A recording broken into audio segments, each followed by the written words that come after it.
over 100 Mali villagers killed by gunmen. Here's a summary of the article. At least 50 people have been killed in an attack on a village in central Mali by armed men wearing traditional Dogon hunters' clothing, reports say. Gunmen surrounded the village before attacking people in their homes in Ogosogou in the country's Mopti region, a local official said. The attack on Saturday targeted members of the Fulani ethnic community.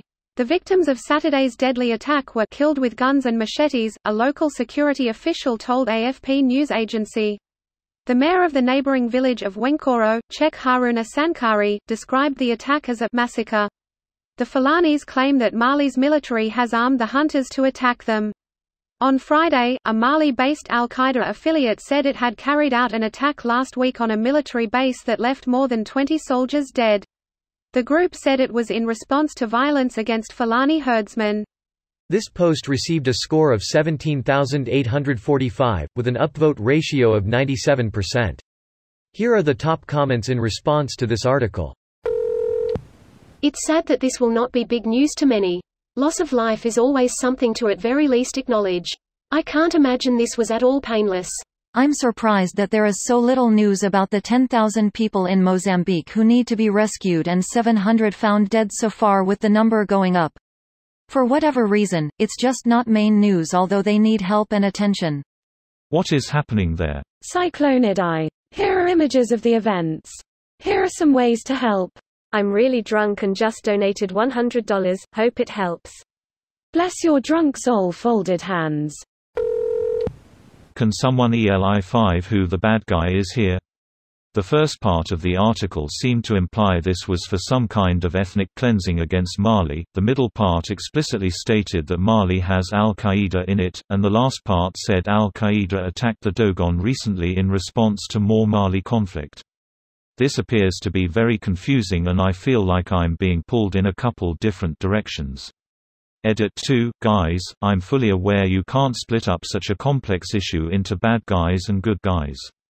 I'm typing in general terms because I didn't feel like typing out, can I get a detailed explanation of the detailed economic, cultural, political strain between these groups I know nothing about so I can make my own decision about their transgressions against each other? I asked for an ELI5.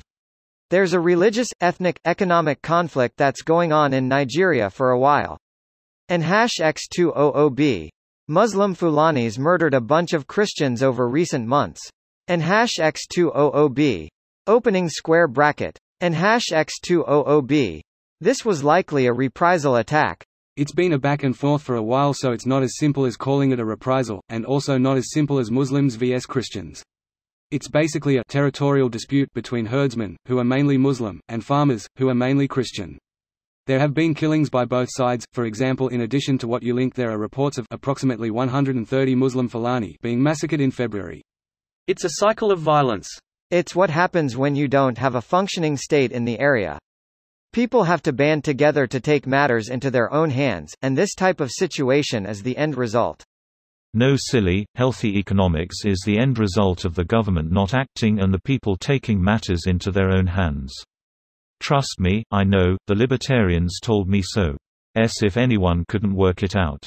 Well, even most libertarians recognize that the state needs to have enough of a monopoly on force in order to be able to enforce laws and property rights. It's the anarchists who are the real crazy ones. This video was automatically created by Reddit to speech.